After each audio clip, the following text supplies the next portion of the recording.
Hey there, YouTube. Good to see you. So I'm out on my walk. I have been doing my walks, even though I haven't posted in a couple days. I have been out walking, doing my 7 to 8 to 9,000 steps. Almost hit 9,000 the other day, over the weekend and stuff. But I've just been so busy, I keep forgetting. But while I'm out here, I wanted to give you some thoughts, my walking thoughts, as it were, on a conversation that I was having today. Basically, hopefully the wind's not too bad for you guys. Basically, last night and this morning I was having a conversation and on Facebook, and it was about a video.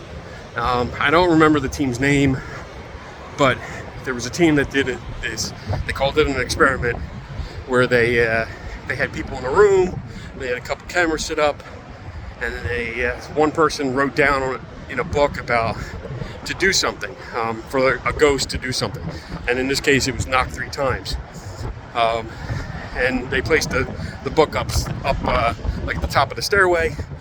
Everyone else was down in the floor below, and then they waited and they said, all right, ghost, go do it. And they heard 3 knocks, and they took that as like really great evidence, and I had commented on the video, not on YouTube, but on Facebook, one of the skeptical groups, about some flaws. There were some pretty major flaws with the experiment and the protocols, the lack of controls, camera placement, that people were out of frame during the knocks. We couldn't see them. And that this was not a good experiment. I wasn't trying to be mean. I'm just pointing out this is critique. This is what criticism is.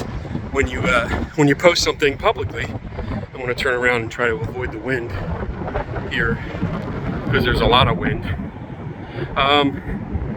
Basically, sorry for the close-up. I'm trying to hold the camera. I don't have a selfie stick today. But basically, oh my God, so much wind. Basically, there's 2 points I want to address. Because a couple of people were saying like this team is trustworthy, they're very nice, they're kind, and that's cool. That's unfortunately that doesn't make a difference when it comes to experiments. I'm sure they're nice people, and I'm not saying that they're not. And I want everyone to understand that. Like, I'm not trying to say that they stage stuff, that they're not credible, they're not friendly, they're not whatever, compliments that we can give them. But when you're doing experiments, it's the methodology and the data that matter. Not how nice or how not nice somebody is or a team is. It's also important to look at how they're collecting data, what data they're collecting, and then how it's being analyzed. There's another point that I want to make, and I forget what it is right now. Hold on. All right, now I remember. The second point was that one of the comments by one of the gentlemen in the video, I think his name is Chris, said that they were doing the best they could with what they got. And I get that. I totally get that. Because we all do that. Honestly, I think most of us do the best we have, the best we can do with what we have. That's all you can do, because if you don't have something, you obviously can't do any better because you don't have certain equipment. But the thing is, it's sometimes we have to realize that doing our best isn't the best for the job. And I don't know how that's coming across. I'm not trying to be mean with this, but if we're doing things and we know we can do better, we know that there's other rules or protocols or controls in place that we should be doing, but we're going to do this experiment anyway, and then put it out there and make comments or statements on that video saying this is the most compelling evidence ever that I've ever seen or they've ever seen. You know you can do better, so you really shouldn't be putting it out there with those kind of statements. You know what I mean? Because it's taking away from what you're supposed to be doing. You're not going the extra mile. That kind of sounds bad. when you know you can go further, you can add on controls, you can add on details and plan it through, but you don't, you're not doing a good job, and you're not doing a service to the community, because the information that you're putting out, claiming that some evidence is really good simply because you're doing the best you can, that's not putting out good information for the rest of the community. And we need to strive for that. We need to strive for to do better, and that's what I'm saying. Let me see. Let me collect my thoughts here. I did respond to them, and I gave them some ideas, some controls, some details and stuff like that they could do, and even gave them my email address so that you can reach out and talk to me, and maybe I can help you, help them do a better experiment.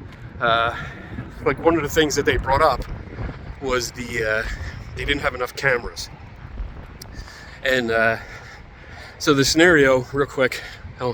This is only 6 minutes left. Okay, or 6 minutes of video so far, so I'm good. The problem was that they were filming themselves in a big room, and they wanted to cover the entire room, which I get. That's what you should try to do.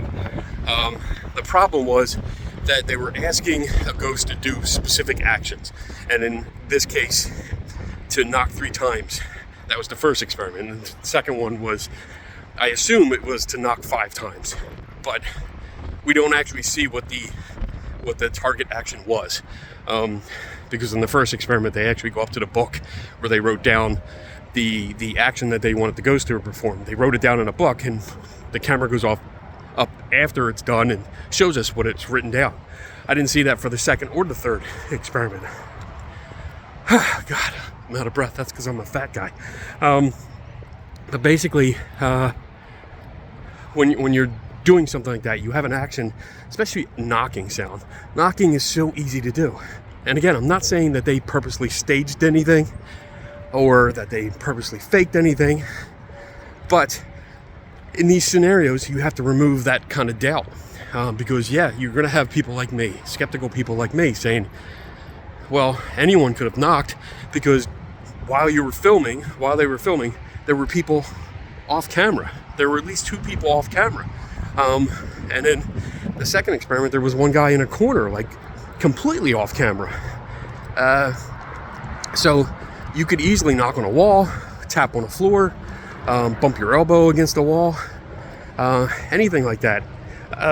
Or even if you have a tripod or a monopod, you could tap that on the floor and make a knocking sound. So better protocols, better controls will help you alleviate some of that doubt from people like me. And people like me are not in it to point fingers and like go ha ha ha ha. We're not in it for that. We're in it to, at least from my perspective, I'm in it to help out, to improve the quality of your work, to give you pointers, to help point out flaws, to overcome, and to do a better job overall. So that's about it. I think that's all I wanted to say. Again, I'm just out walking, and it was on my mind, so I wanted to talk about it, and so that people that are watching me walk and talk on my phone think I'm either crazy or, I'm filming some kind of weird video. Anyway, I hope you enjoyed the video, and I hope to see you tonight at 8 p.m. Eastern Time for the Skeptical Help Bar 200th episode tonight. And remember, never stop learning. And I'll see you later.